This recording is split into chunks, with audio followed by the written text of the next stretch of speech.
Selamat pagi Bapak Ibu, saudara-saudara yang dikasihi Tuhan Yesus Kristus.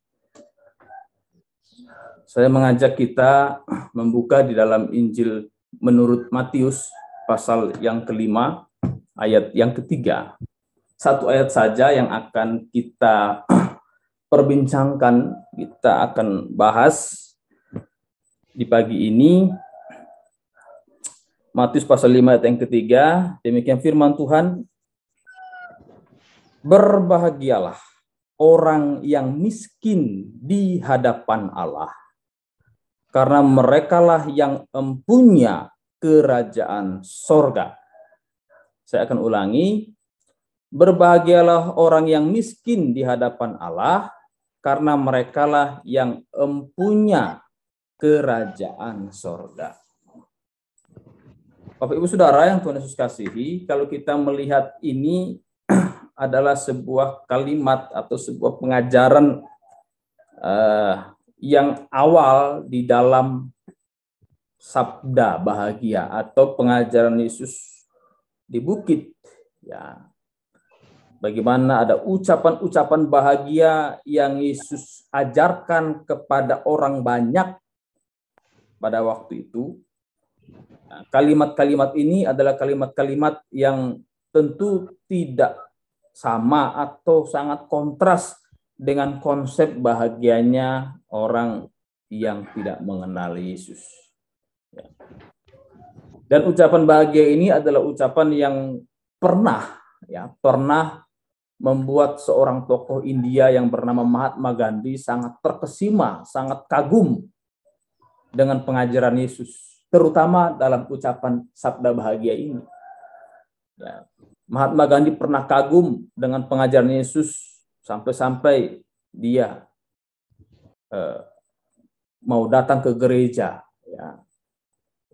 Dan memang pada waktu itu mengalami penolakan, ya, karena dia bukan orang Kristen, dia tidak berkostum seperti biasanya orang Barat yang pada waktu itu menguasai India, yang rata-rata orang Kristen.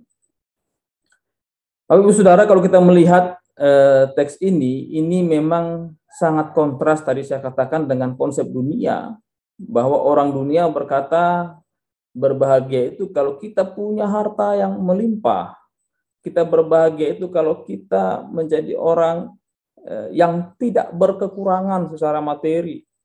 Itu konsepnya dunia, dan ini tentu berbeda sekali kalau kita melihat, ya.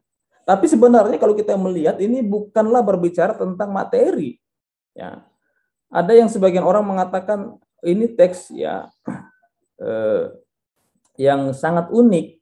Karena apa? Karena memang Yesus menggunakan kata miskin di situ, yang memang pendengar pada masa itu adalah orang-orang yang kebanyakan orang-orang kurang mampu, gitu ya. Jadi memang pengajaran Yesus itu pengajaran yang sangat kontekstual, ya. Tetapi sebenarnya maknanya bukan miskin seperti yang kita pahami atau yang orang banyak pahami pada masa itu sebenarnya. Nah, kalau kita melihat kata berbahagialah orang yang miskin, ya.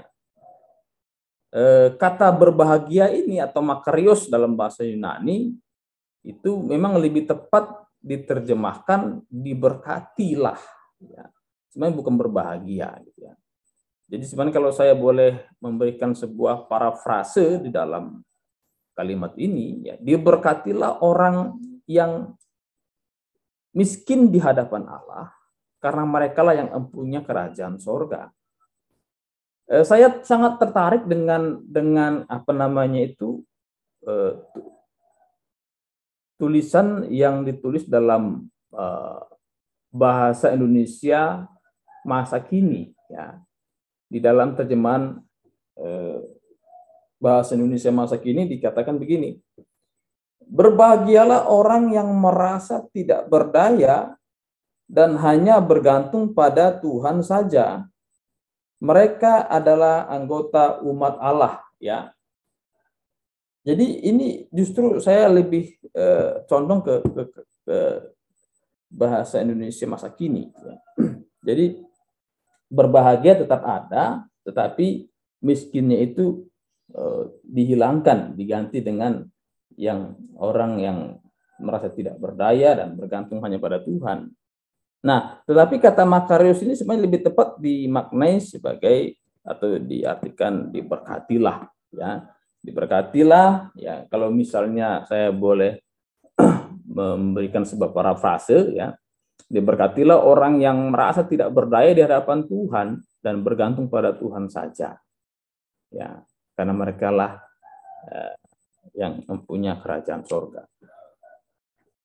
Nah, kita tahu bersama bahwa pada waktu itu, ya, orang-orang Yahudi itu dijajah oleh orang Romawi, ya, di mana orang Romawi itu memberikan beban untuk mereka menunaikan pajak.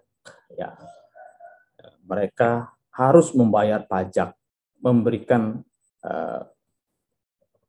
ada pemungut-pemungut cukai, ya, yang suka menarik, yang akan menarik pajak, dan itu akan diberikan kepada pemerintah Romawi. Nah, ditambah lagi juga orang-orang yang menarik pajak ini atau pemungut cukai ini itu orang-orang yang tamak, ya, yang suka menagih lebih daripada yang seharusnya. Nah, tentu ini akan berakibat pada mereka menjadi miskin secara materi, gitu ya. Mereka menjadi orang yang susah hidupnya, ya. Nah, susah hidupnya karena mereka berkekurangan secara materi, seperti itu. Nah, itulah pada masa itu, pada masa Tuhan Yesus, pada waktu itu orang Romawi memerintah, ya, berkuasa, mereka menarik pajak, gitu ya, dan pemungut cukai juga suka ambil lebih, gitu ya, sehingga mereka bisa menjadi miskin. Tetapi bukan orang yang seperti itu yang berbahagia yang Yesus maksudkan di sini. Ya. Bukanlah mereka yang miskin tidak punya harta benda, mereka miskin nggak punya uang, ya, bukan itu. Ya. Nah, kata miskin itu sendiri dalam bahasa Yunani itu ada dua, ya, ada petokos dan ada penes. Ya. Nah, kalau kita melihat dua kata ini, kata penes itu sebenarnya ada sebuah kondisi orang yang miskin tapi dia masih punya pekerjaan, masih punya atau masih mampu menghidupi dirinya. Ya.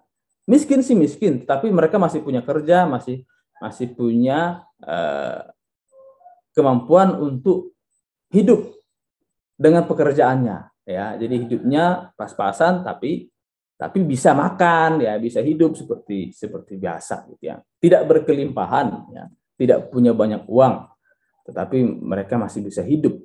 Ya, itu kata penes. Nah, tapi yang dipakai Yesus bukanlah kata penes di sini, tetapi kata petokos, ya. Nah, petokos atau petokoi, ya, itu sebenarnya adalah satu keadaan di mana orang itu benar-benar tidak punya apa-apa dan hanya bisa hidup karena belas kasihan dari orang lain. Nah, itu kata petokos. Ya. Nah, kalau kita melihat di sini, kata ini dipakai Yesus untuk menyampaikan pengajarannya bahwa merekalah orang yang berbahagia. Ya. Merekalah orang yang berbahagia. Berbahagialah orang yang miskin. Ya, mereka yang nggak punya apa-apa, mereka yang hanya hidup berdasarkan belas kasihan daripada orang lain. Orang seperti inilah yang akan mendapatkan kerjaan surga. Nah, tetapi kita akan lihat miskinnya miskin yang seperti apa, Bapak Ibu Saudara. Ya, miskin yang seperti apa di sini? Di dalam terjemahan di dalam bahasa Inggris itu menggunakan kata poor in spirit, ya. Poor in spirit itu artinya miskin secara rohani. Jadi ternyata miskin yang dimaksudkan oleh Tuhan Yesus bukanlah miskin yang nggak punya harta benda, yang hidup hanya berdasarkan pemberian orang, ya. Kalau orang dia kasih makan baru dia bisa makan, ya, tanpa ada orang yang memperhatikan, orang tersebut tidak bisa hidup lebih lama. Ya. Bukan seperti itu, tapi orang yang miskin di hadapan Allah ini adalah miskin secara rohani. Poor in spirit, ya. Nah, miskin secara rohani itu seperti apa? Nah, ini sebenarnya yang menjadi penekanan, ya. Sehingga saya melihat, ya, miskin secara rohani ini menjadi sebuah hal yang ditekankan di sini. Apakah yang dimaksudkan dengan miskin secara rohani? Nah, orang yang miskin secara rohani itu adalah orang yang tidak bisa berbuat apa-apa atau merasa dirinya tidak berdaya, sehingga dia sangat amat membutuhkan Tuhan di dalam kehidupannya. Jika tidak ada campur tangan Tuhan di dalam hidupnya, maka dia tidak bisa melakukan sesuatu apapun, dia tidak berdaya. Jadi miskin secara rohani ini adalah dalam arti positif. Dia sangat amat membutuhkan Tuhan di dalam hidupnya. Jadi berbahagialah orang atau diberkatilah orang yang sangat amat membutuhkan Tuhan. Sampai-sampai kalau Tuhan tidak campur tangan dalam hidupnya, dia tidak berdaya, dia tidak bisa berbuat apa-apa. Berbagai orang seperti itu. Karena orang yang seperti itulah yang akan memiliki kerajaan sorga.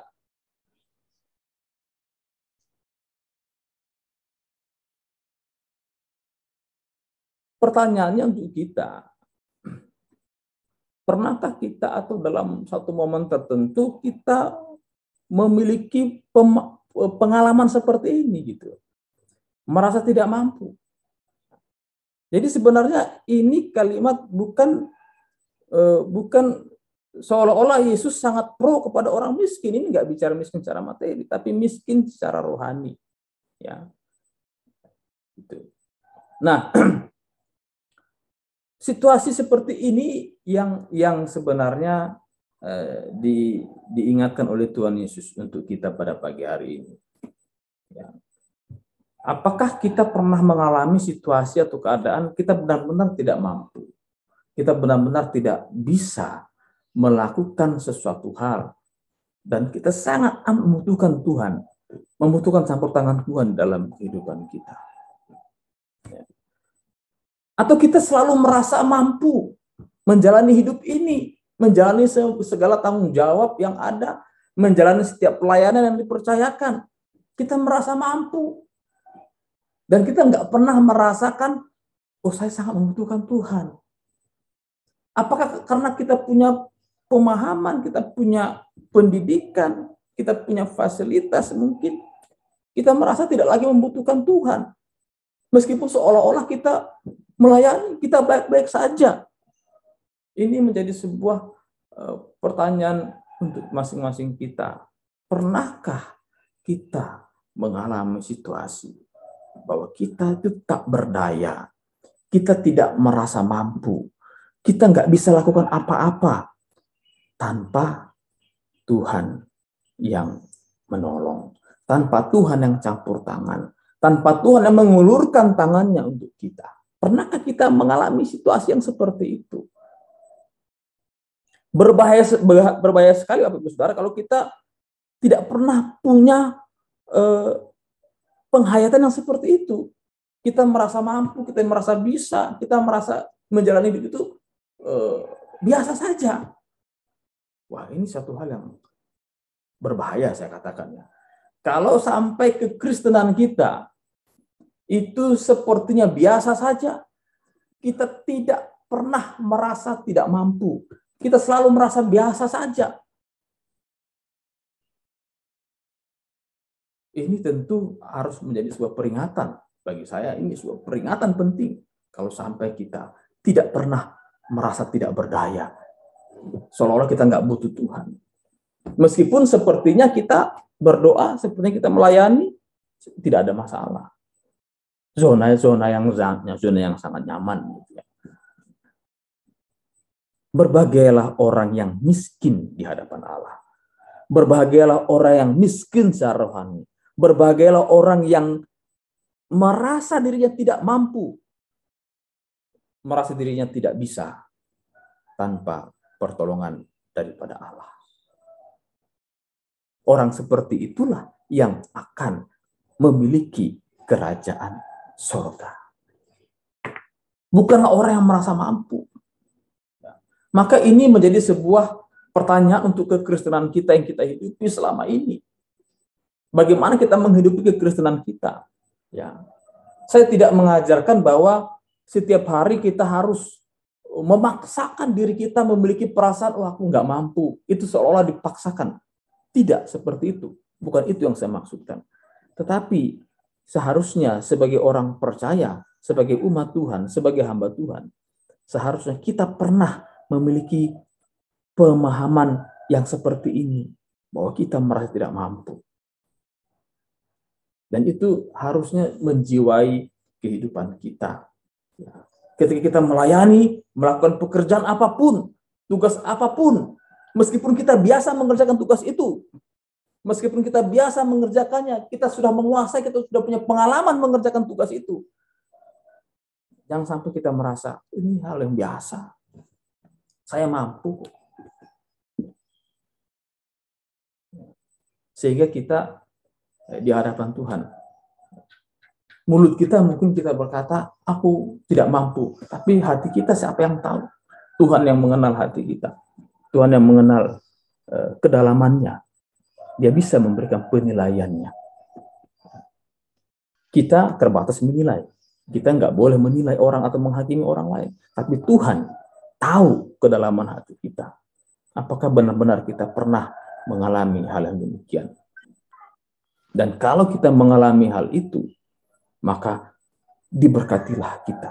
Kitalah orang-orang yang diberkati oleh Tuhan. Nah, jadi sebenarnya Ptochos dalam teks ini berbicara tentang miskin secara rohani, orang yang merasa tidak mampu, merasa tidak berdaya, dan sangat amat membutuhkan pertolongan yang daripada Tuhan. Ya. Kalau kita bisa bandingkan di dalam Injil Yohanes, ya, saya akan ajak kita mengambil atau memperhatikan satu teks ya yang saya melihat ini sangat paralel ya. Dikatakan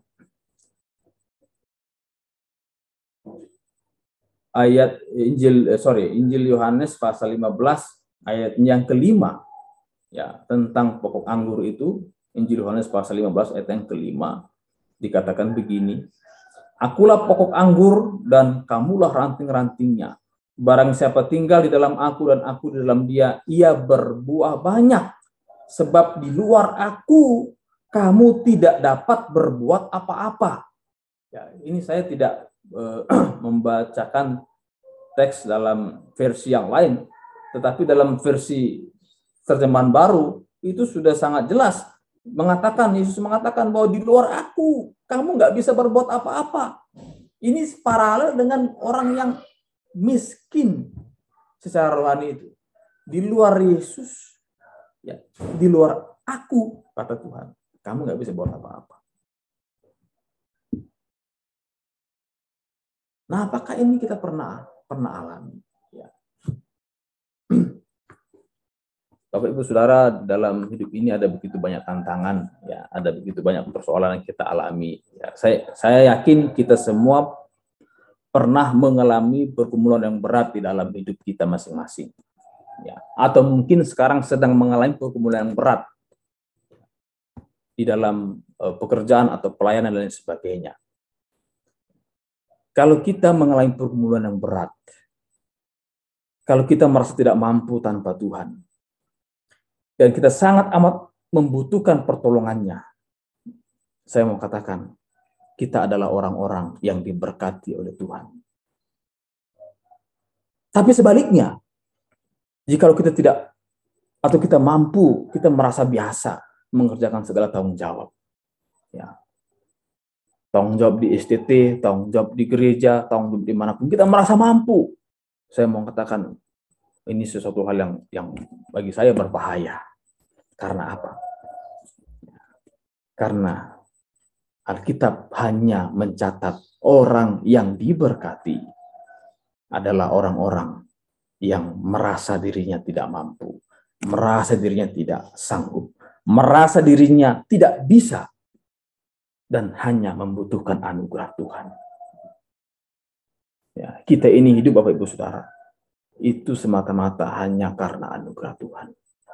Kita bisa sehat hari ini bukan karena kemampuan kita yang menjaga kesehatan kita. Karena kita rajin minum jamu, karena kita rajin makan makanan yang sehat, karena kita rajin olahraga. Saya mau katakan, tidak. Kita bisa hidup sehat sampai hari ini. Itu pun karena anugerah Tuhan. Bapak, Ibu, Saudara yang hari ini tidak berkekurangan. Semua cukup. Mau makan, selalu ada. Sudah siap. Tidak kekurangan. Itu pun saya mau katakan, bukan karena kemampuan saudara, bukan karena kemampuan Bapak Ibu, tapi semata-mata oleh karena anugerah Tuhan. Maka jangan, atau tidak ada yang kita bisa sombongkan di dalam dunia ini. Justru kalau kita sombong, kita tidak diberkati oleh Tuhan. Teman-teman mahasiswa, jika sampai detik ini saudara masih ada di Institut Sola Gracia, mentaati peraturan demi peraturan, ya mungkin dulu di kampung mau tidur bangun jam berapa tidak ada yang larang. Sekarang jam 4:30 sudah harus ada di depan laptop atau HP saudara untuk mengikuti ibadah pagi. Saudara bisa lakukan itu. Saya mau katakan semata-mata itu hanyalah anugerah Tuhan. Bukan karena saudara mampu, bukan karena saudara sanggup, tapi hanya semata-mata anugerah Tuhan yang menyanggupkan kita semua. Pergumulan di Institut Sola Gracia Indonesia tentu tidaklah mudah. Ya. Banyak sekali tantangan, berat sekali pergumulan yang dihadapi di depan. Ya. Kita hanya butuh anugerah Tuhan.